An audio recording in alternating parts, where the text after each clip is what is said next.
Welcome back. You're watching the Power Breakfast Show. You must be wondering, who is this with me? We'll get her name by the time we finish. By the time we finish the show, we'll have a name for her. Well, like I said, welcome back. And this Tuesday, we want to talk about the importance of touch and baby massage when it comes to infants and toddlers. This day happens to be the International Massage Day for toddlers, for infants and toddlers, the first time it's ever being celebrated in the world, and we're glad and happy that we'll be having that conversation. And in studio, I'm joined by Mercy Kaya. She's a certified infant massage instructor. Very good morning and thanks for coming. And then we also have Esther Kimani. She's a lactation manager as well as a doula. Thanks for coming. And then we also have a father, because fathers have a very big role to play when it comes to bonding with children. And we are joined by Mr. Jackson Kamau. Many of you know him as DJ Soxy, but today he comes as a dad, Baba Eliana. Baba Irimu. Yes. Asante sana. And then of course we have a future dad here in studio. Yes. When we don't know, but yes, he plans to be one. And we want you to be part and parcel of this conversation. 22422 is the SMS line, or you can get us on Twitter. The hashtag is Power Breakfast. We'd love to hear from you. We want to engage with you. Any questions you have in regarding to what we'll be talking about, please get in touch. Once again, good morning and thanks for coming. Let me just hand you the baby, because I was getting... by the way. So see, this is very serious, huh? We're having a very serious conversation, but yes, I take the compliment. That is actually very beautiful child there we have. And maybe we'll start with pre-giving birth. What is that? What would you call Prenatal. it? Prenatal. Thank you. That's the word that had disappeared. Prenatal. And before get there, you're a lactation manager, Esther, as well as a doula. So maybe explain to us, you know, who those two people are. Okay, so a doula is someone who supports women in pregnancy, even before pregnancy, in pregnancy, and after the postnatal period. And so we do is we offer information, we build confidence, we support even during birth. Sometimes when you go to hospital, you're wondering, who will walk with me? It's a very scary time. We don't know what to do. So a doula will walk with you. They will come home after the baby is born and just help you to figure out your little one, especially if you've never been a mom before or a dad before. Yeah, so that's what a doula is. A lactation manager is somebody who supports during breastfeeding. So they will help you learn how to breastfeed, how to maintain breast milk supply, and eventually show you how you can keep on breastfeeding until age 2, which is the recommended age to stop breastfeeding. Okay, so let's come back to the definition of a doula. And there are those who might argue and say, wait a minute, you are taking the role of my mother-in-law, and the midwife from my life, you know, and that could cause conflict in the home setup. How do we differentiate all those rules? Okay, so a doula is a trained person. Okay, so first you're trained in ways to we teach women even how to exercise during pregnancy, how do you labor efficiently, teach you childbirth education. So we come in as a support person to all these people that are from the dad to the mom to whoever is supporting the baby's life. A doula also has come in because there's been a gap. I remember when I got my first baby, my mom has her business, so she would come for a few minutes and then go. It was not like before when your mom would move in. Now times have changed, so moms are getting to a place where they're really alone and they don't know what to do, simply because of circumstances. Your mother is far away, might not be able to come and be with you and support you. So a doula steps in to that role. And it's becoming increasingly more important. We've seen cases of now this postnatal depression, moms killing their children because of postnatal depression. So just to lessen that impact, that support is really important. And let's ask, you know, a first-time father, Soxy, do you see the need, the importance of a doula in a home setup? Yes. Before we got our first child, we had a doula who, you see, a doula prepares you for what is going to happen. So when you get there, you're actually psychologically prepared from labor, you know, the stages that labor goes through before the baby is born, the things that you need to look out for and actually how labor will be, how delivery should be, the things that might go wrong, the things that you need to watch out for. And so I guess for me, our doula allowed or prepared me as a man. Let me speak on behalf of myself. You know, the problem with men, we don't have support systems. We don't have people. We don't have ushirika wa mama. Kuna kuanga na bridal shower, kuna baby showers, where women are actually taught or actually trained on the things that they need to look out for. But for men, we are unfortunate. Hatukuangi na hizo. Google so, is ni Google. Hata Google sasa una Google ni. Because not many men would want to be there when the wife is giving birth. And so for me, it really helps me to prepare and to know these are the things that I'll go through. These are the things that I'll see. This is how to support my wife. This is what I need to be doing, because it's a moment that you need to be together. It's a moment that you need to support your wife, and it's a moment that for men you are not in control. So you know, men, we are wired to be in control 24/7. We get a situation and you create a solution for it. But labor is one place that you have no say. You're just a background. You're actor. Just there. Yeah, you're just an actor, and so it allows you to prepare psychologically, knowing that this is what you'll face. Okay. So I think we all understand who a doula is and their importance. So let's now come to the lactation manager, because before we come to baby massage, because it's the first, you know, steps after giving birth, and that is breastfeeding. Now, we've heard of cases where, you know, women have gone through training, but when it comes to the actual act of breastfeeding, it becomes a challenge, and then ends up being very frustrating to the mother, to the new mother.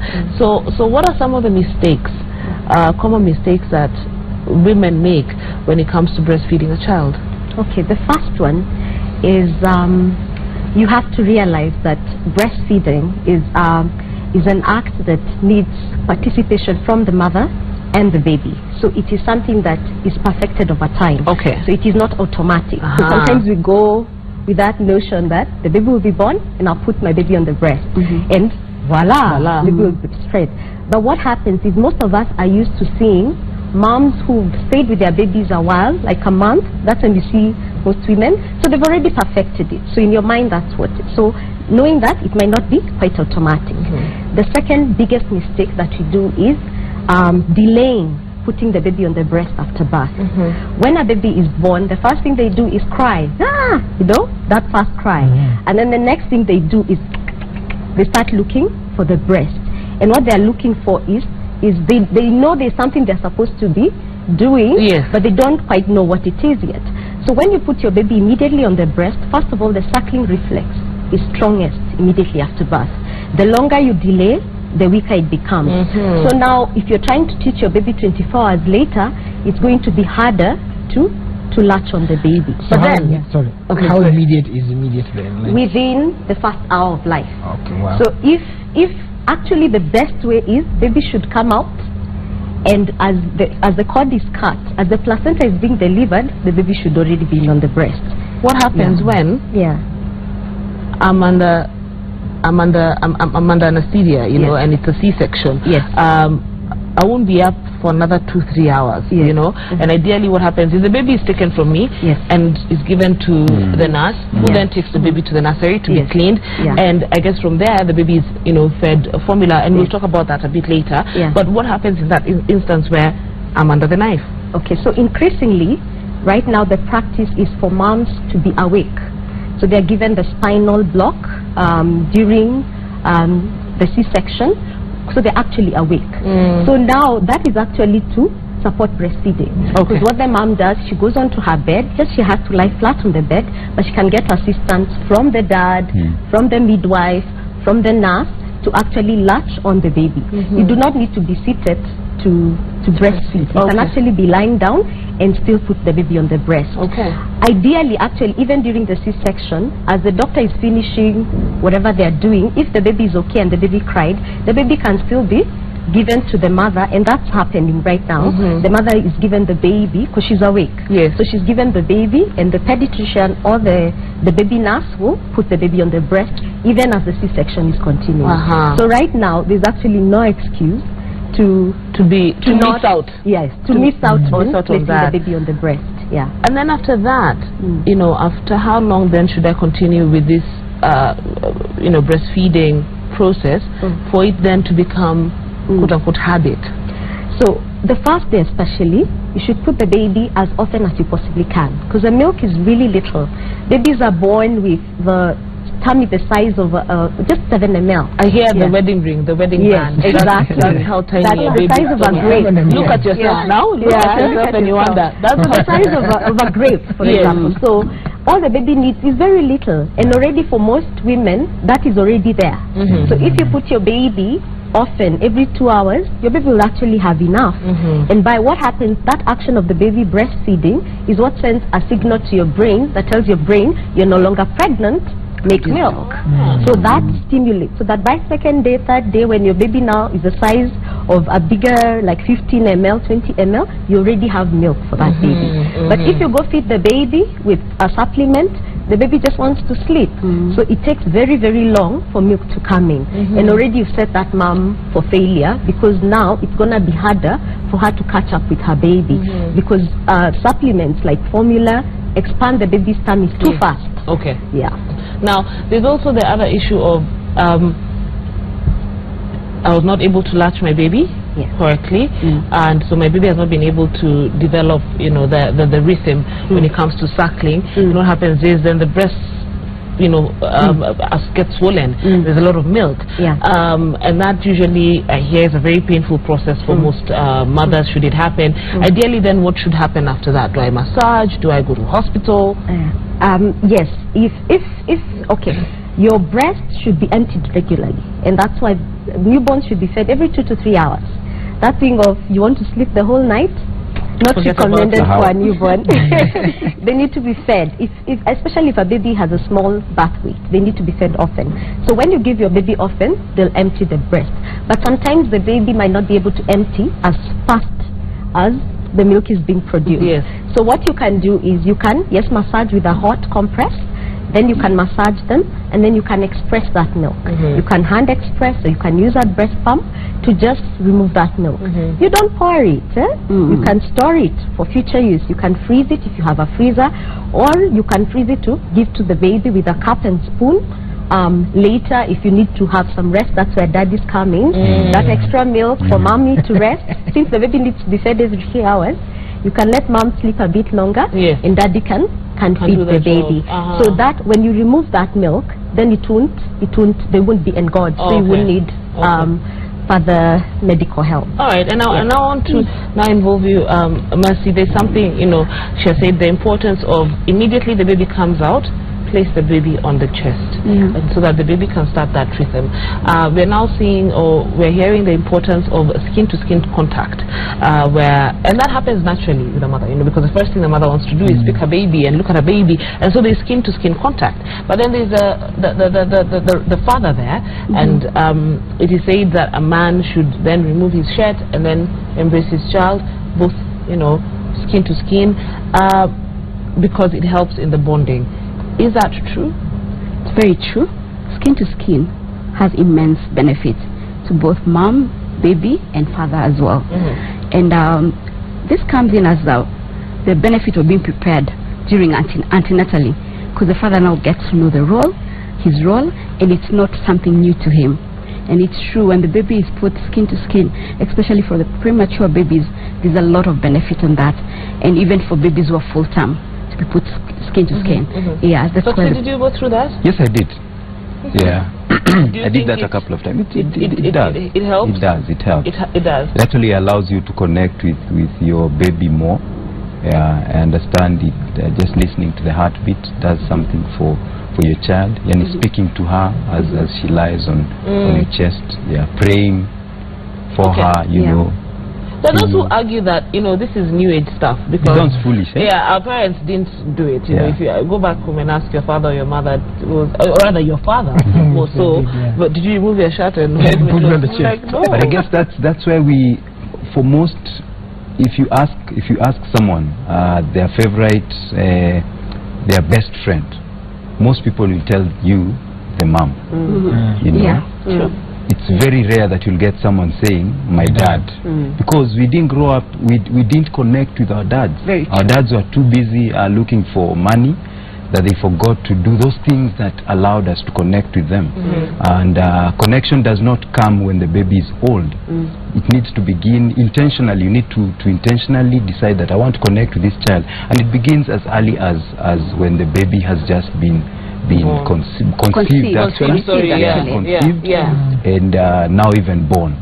And now those things that sound foolish, you know, someone once told me when I was still in hospital after our baby was born, one of the nurses came over and told me the same thing about the chest, and also changing diaper and washing your child. Those are things that are not manly, you know, but when you do these things, it allows you to bond with your child. It allows you to have a certain connection with your child that you wouldn't get, you know, if you didn't. And so it's something that I think you need to be intentional in doing. Might sound foolish, but needs to be done. Yeah, I know it's not manly. Says enda niambie baba yangu ati mimi na changing diaper. I hope he's not watching, by the way. Wewe umekaliwa. Wewe umekaliwa wewe. Unatoa shati unaweka kwa chest. There's that stereotype, you know, and I'm just wondering how then do we fight it? But I guess the more we speak about it, and then the dad's touch is different from mom's. Mom touch differently. When the mom touch, they communicate love, and they communicate. But when the dad touch, they communicate security to the baby. And when the baby is put actually skin to skin by dad, the chest is not as soft as mom's, but also, you know, the heartbeat, the roughness of the chest, the father's voice, the vibration. Also, baby needs that, and baby start bonding with the father immediately. All right, and then there is now the, you know, importance of massaging a baby. I don't know whether we also the video of mothers in India who are washing their babies, cleaning their babies outside, and there's a lot of, you know, talk about it. Some said it was too rough, others said no, actually it's fantastic. Look, they've been doing it for years and they're normal. I'd like to hear your take, Mercy, when it comes to massaging of babies. First, was that too vigorous? I saw the video. It's actually traumatizing. I saw and I was in shock myself, and I thought, wow, how do you handle a baby like that?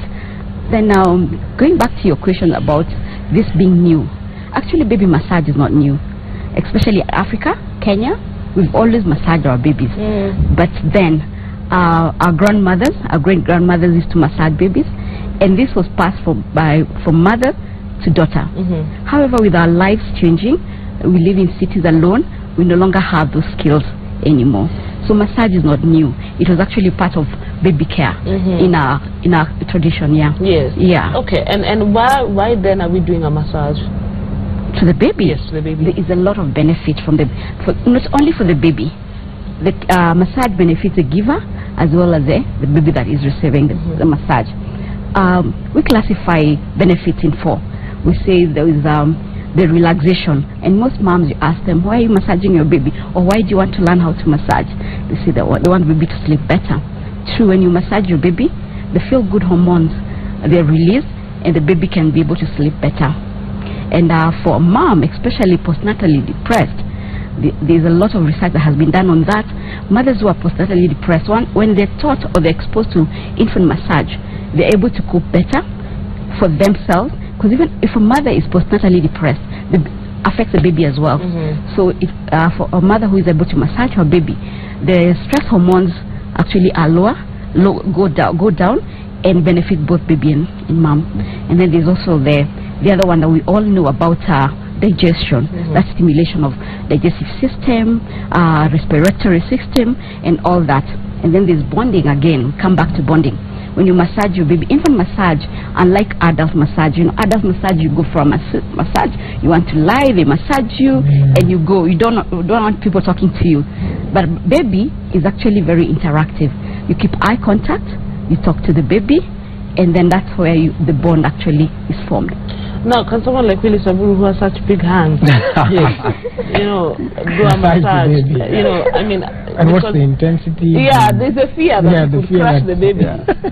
Okay, going back to that, I know I've actually been asked how do I massage my baby, and what kind of pressure do I put on press? I think moms know.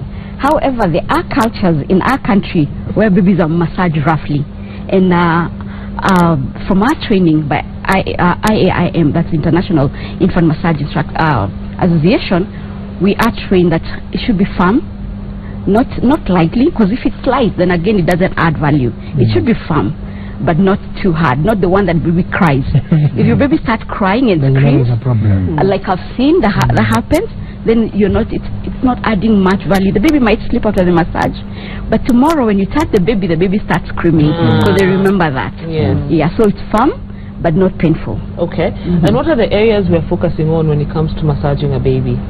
Okay, it's a whole body, the whole body. However, when the baby is so small, like a newborn, it's advisable to do just strokes and still touches. A still touch, just putting your hands on your baby. No, just letting your hand relax, that is also beneficial for a newborn or a premature baby. However, for when a baby is a month and above, then they can enjoy a full body massage. Yeah. And how are we doing it? Maybe you can demonstrate too. Okay. Probably even that first one, because like Kizigo said, sasa mimi sidhani kama mkono zangu zote mbili. Tafunika mtoto kabisa. You do it with one. Oh yeah. You can do with one. Okay. You can do with one. Yeah. Actually, it's about the baby's comfort and your own. It's about the baby. The baby comfortable with the touch, and are you okay with it? Yeah. So how do we start massaging? Always advise you start with the legs, because the legs you touch the legs a lot when changing diapers, so the legs are used to touching. Unlike when you start from the torso, tummy, or the face, it's a bit intrusive. The baby, especially if it's the first time, the baby has never been massaged before, they don't know what to expect. So, but when you start with the legs, you go up. And then another tip, you ask for permission. You don't massage babies against their will. The baby won't respond. Yeah. How do we ask for permission? Baby is a human being, and they have their own rights. They have a right to say no. There are times they are fussy, they don't want to be touched, so you respect that. And there are times that they are okay, especially when they are quiet and they are alert, they're not hungry, then that's the best time to massage the baby. Okay. So what we say is you develop a routine and let the baby into it.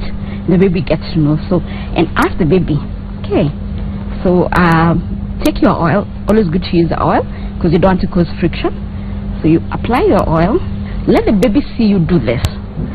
You're conditioning the baby. Show your baby, the baby your hand, and ask the baby, can I massage you? So the baby gets used to it. And then you get to know if the baby smiles, then happy with it, quiet, you know that baby is okay. But if the baby fusses, then you know maybe the baby is not up to touch.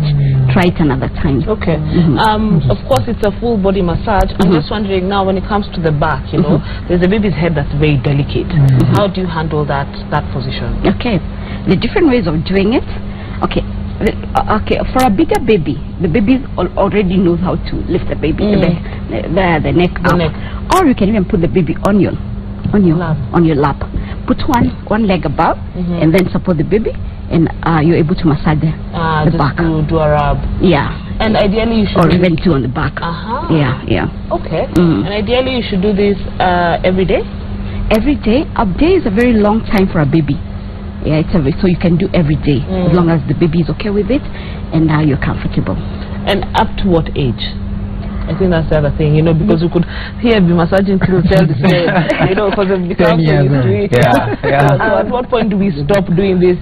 Massage. We start immediately, just like when the baby is born, just a touch. As the baby grows, we develop into more body massage. And now when they're toddlers, we don't stop massaging.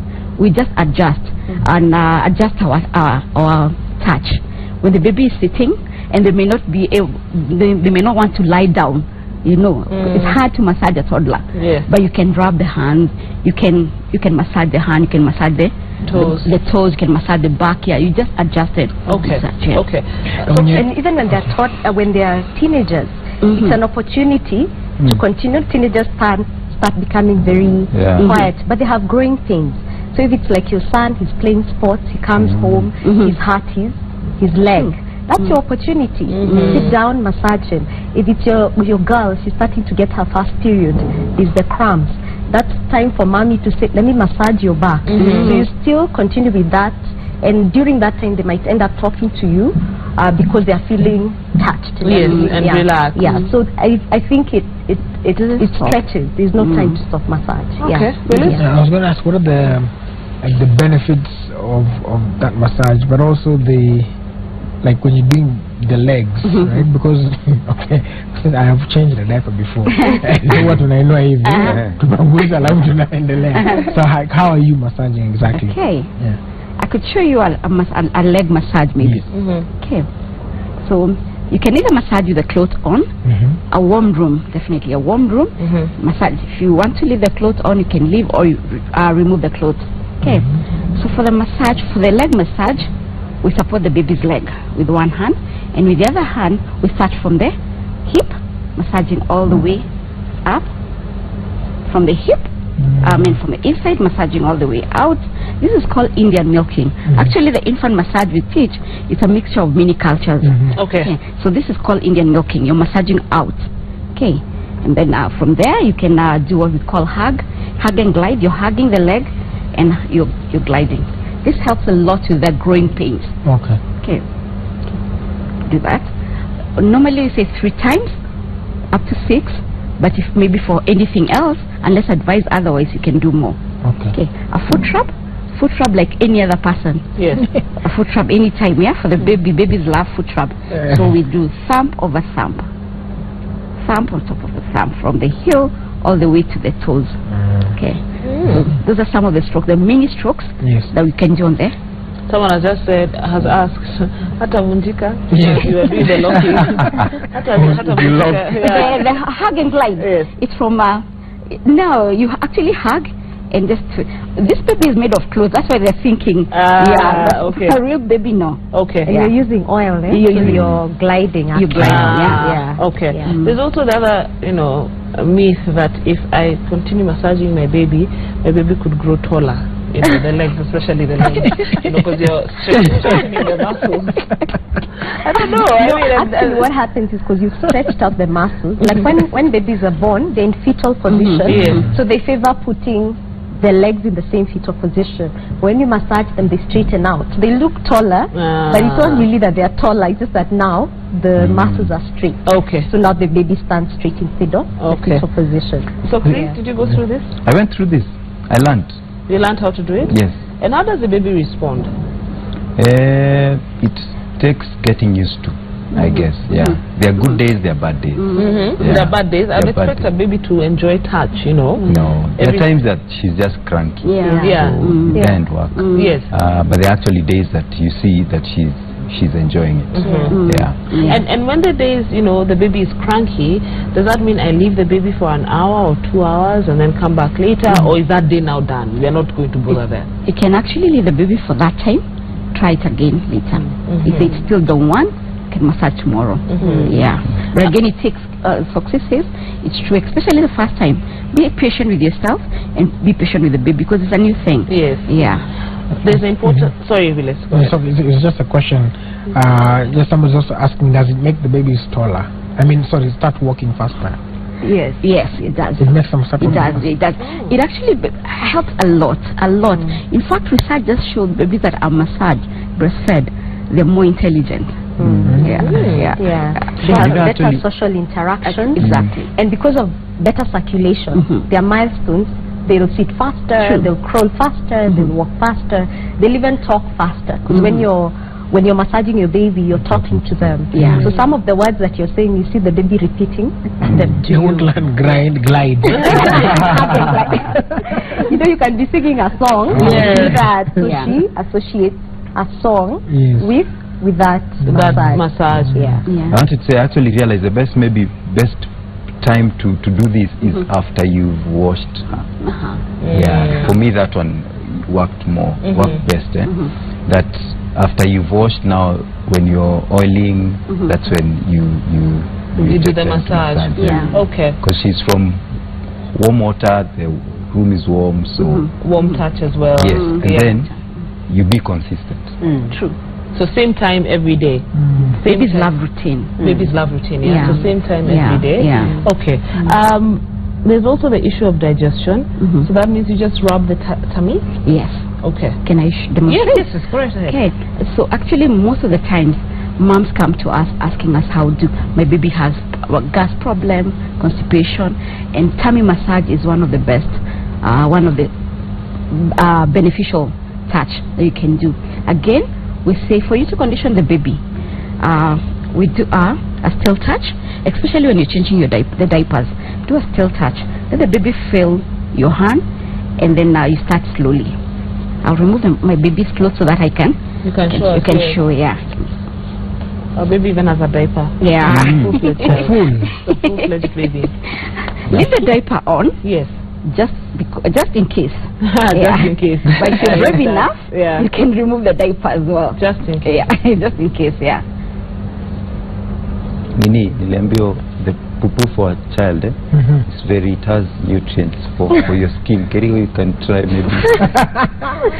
Is that true? Again. I don't know. It's lying. That is good for your skin. It's good for your skin. I remove the diaper also. Okay. So we've done still touches. These are just to condition the baby again for the touch. Because a tummy massage is not easy, especially if you've never done and the baby has never received it before. So we start with what we call water wheel. Do like you're pedaling from the baby's rib cage all the way to the lower part. One hand following the other, like you're scooping sand to yourself. Okay, like this. Helps a lot with gas. Okay. Then the second one, lift the baby's legs up and then do the water wheel again. This softens the baby's tummy and then it helps you go deeper. Massage deeper. And if the baby had gas at this point, you might just pass it. Okay. So there's that. Inasaidia kufungua. So that is one. Expression. Inasaidia expression. Those are two. Okay. Then you can do walking. We're using your fingertips, flat fingertips. Walk. If you notice, I'm doing from the baby's right to the baby's left. Is there a particular reason why? Yes, there is a particular reason. I'll come when I'm doing I'll tell you when I'm doing my next stroke. Okay, so we walk on the baby's tummy like this. Times if the baby's had a lot of gas, you actually feel like bubbles there. You're releasing the bubbles. Okay. And then one that everyone loves, the babies love it, especially the toddlers. You do you write an I love you on the baby's tummy. Okay, how we do it is an I, and then an upside down L, or a backward side L, then an upside down U. So it's I, then an L like this. And then when you're doing it, you tell the baby that you love them with a voice that they'll enjoy hearing. So it's I love you. I love you. Exactly. We listen to your question. We listen to your question. Why we're doing this? Yes. We're actually tracing the baby's intestine, and it's helping eliminate. For the baby who is constipated, it will help the baby a lot. So the walking massage you do from right to left. Yeah. And you always do clockwise. Yeah. Interesting. Yeah. Okay. There's something you'd also mentioned to me earlier, and that's the massaging of the jaws when the baby is teething. Yes. Maybe you can tell us more about that. Okay. So sometimes your baby is teething. Babies are always using their mouth. They're breastfeeding. They're crying. So they really get tense around the cheek area. So you can massage the face and just help release and relax that tension. You can do circles in the jaw, so just the way you would. In fact, I usually tell people, do it on yourself. You also feel really nice. I'm sure, like you who talks a lot, sometimes you just want to do this, so you can do that on your baby. Sometimes their eye ducts block, and you find that the baby is crying but not tears are coming out, and this place looks a bit swollen. So you can help decongest that by just putting, maybe I'll do this so that you can see. So you put your thumbs and you just go towards the nose, and that helps decongest. Sometimes your baby's nose is blocked, so you can basically do the same stroke. It helps to just relieve the sinuses. And if your baby is teething, their gums are really sore, so it's like you draw a smile on their upper lip. So you just draw a smile. You can do it with one hand, like for him. You can do it with both hands. So you just massage, and also down. And sometimes when your baby has an ear infection, you can go behind the ear, and maybe all of us can do it, so you feel how it feels. So you go behind your ear and just go towards your throat. And how do you feel? You feel like swallowing, isn't it? Yeah. So when they swallow, they are able to release that congestion in the ear. So you can do that for your baby as well. Yeah, because it triggers and that just relieves that inflammation in the ear. But I've seen like a few children, and they don't particularly like being touched, especially around the nose area. Exactly. So how exactly are you going to? So it's, as she said, it's a little practice. So you can just stand by putting, first you just put your fingers on their nose, and if you do that 2-3 times, then they're comfortable with that. So it takes a little while, but eventually they'll get. But actually, when they have a cold, they like it, because when you do the first time like that, they're like, oh, that feels good. So they'll cooperate, because it's feeling like they're relieving their sinuses. So you can do that. So this one, I mean, I guess the face applies when there's a certain problem disturbing the babies, because it has to be something they enjoy. Like exactly. So it's when the sinuses or the tear ducts are clogged, or the jaws are the teeth. They are teething. But for the head, you can, when you're washing your baby, you can use the tips of your fingernails to just gently, like pass little strokes round. That stimulates the scalp, and what it does, it also helps babies get what we call cradle cap, which is basically, I'm sure you've seen some babies with something like looks like dandruff. So to prevent that, you stimulate the scalp, and you just gently do that, and already they have their nice head massage, and that one they really love, because most babies love their heads touched. So you can even do it, or you can do it as daddy's lying on the chest, and just basically do a massage on the head. Let me ask a question. For the head, there's like a soft part here. Yes. How do you work around it? The soft part, it's just a soft part, but you're not basically pressing it down. It's just a light stroke, and especially there, that's where the cradle cap actually comes. So that place actually needs some stimulation. So you're not forcing, you're not putting pressure. It's just a nice light stroke along the head. Maybe what Kirigo said about the face again. I believe babies should get face massage every day, because they accumulate a lot of tension. They smile a lot, especially when they're interacting with us. They smile, they cry when they're communicating, when breastfeeding, they use a lot of facial muscles. So a daily face massage would help would help a lot. And remember, for adults, we touch our faces all the time. We do it, but our baby is not able to. So doing that for them just offers, it's a happier baby. And let's just talk about the oils, because people could get carried away when they're massaging the baby, and then the next thing you know, someone is using eucalyptus oil. It's a massage anyway. Maybe you can tell us. Tell us. If you leave a father, with that troll, and it's massage oil. Okay, let's do this. I think use what the baby is comfortable with, what you're already using, and the baby's skin is okay with it. Right. And use just the normal baby oil. You can use the normal baby oil, the one that you use. That does work. But we don't encourage, what are they called? There's usually scented aromatherapy on a baby. The heavily scented ones. Just if it's scented, just slightly scented, and you're on normal normal oil will do. Okay. Yeah. Now, as we're coming to the end, there's a function that's going on this weekend, and maybe you can tell us about it, Matthew? Okay. There is actually a massage festival, baby massage festival, at Sarit Center from 8:30 all the way to 5.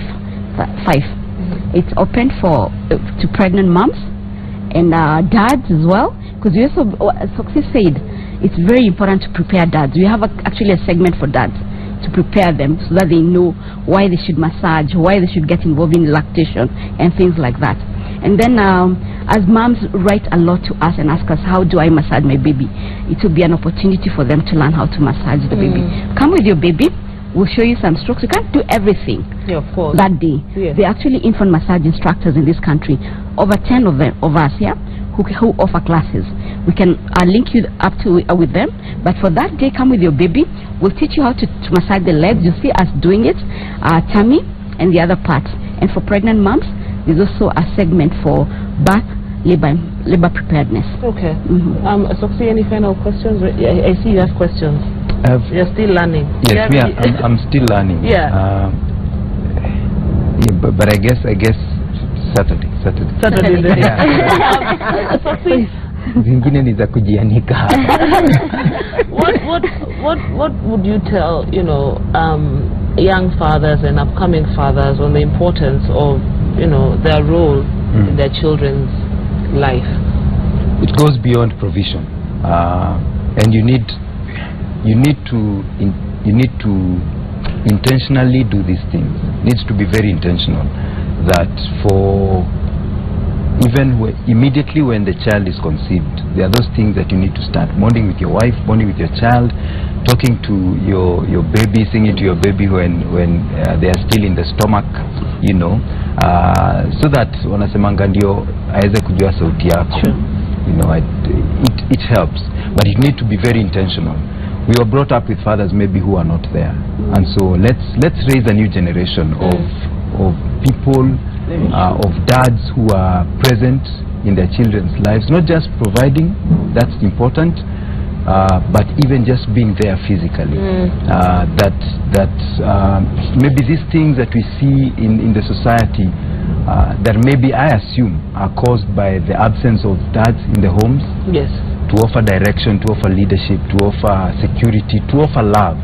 That maybe women or girls maybe go out there looking for love in many other ways and forms, because maybe they did not experience the love of the dad. Let's be intentional as young dads, as dads. Let's do those things that are not fatherly, that are not manly. Changing diapers, washing children, massaging babies, talking to your baby in the stomach, sounds foolish, but let's do those things so that we are able to connect with our children and to connect well. Okay. So it's not silly, it's not foolish. Should you want to, but it's to do such things. Rabu, have you had? I have had. And all the other men in this room. Robert Karanja. Yeah, all the other men who are here. Yeah. All right. Want to say thank you. Willis, do you have a question? Final question? You're blunt enough. Blunt hiyo Saturday. Kuna nini hata future father? Yes. Na kwanza mtoto anafanana na wewe. Huyo Willis ni hello. Sasa mama ameshaanza na wewe. Wala.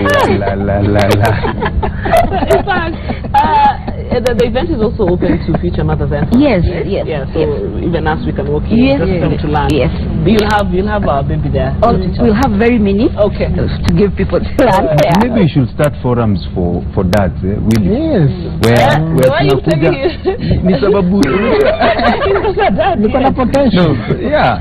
Naangalia potential. Mali naongelea kama mali dads wanaulizana hizo maso. It's very embarrassing at times to ask those questions when there are too many people. But when we are men, tunaelewana. It's easier for us to talk about issues that we are facing in their homes. We just encourage each other, that usifeel ni kama uko peke yako tu unapitia hii, mtoto anazaliwa and you don't even know what to do. And you see, you cannot, most men say, bibi ataamka, mtoto akilia usiku ataamka, because mimi siwezi nyonyesha. Yeah. And true, hatuwezi nyonyesha. But kuna vile tunaweza support. you know, we can wife. support our wives. Yeah. So that tuna encourageana. Yeah. My boy. Hey. So we start on Saturday. Saturday we have something for that. Yes. So we start from there. That is very good. Okay. Yeah. All right. Then. Yeah. Well, thank you, ladies, for coming. Thank you, Soxy, for coming. Minister and your son. Yes. Dosa. We want to say thank you very much for joining us and you know, teaching us a few things here in studio, and again on Saturday Science Center. If you want to learn much more about this, as a place to be from 8 in the morning, right, to 5. Future mothers, pregnant mothers, new mothers, this is a place you want to be, as well as future fathers, you know, potential fathers, new dads. Please make your way to learn more about the importance of touch and baby massage when it comes to your children.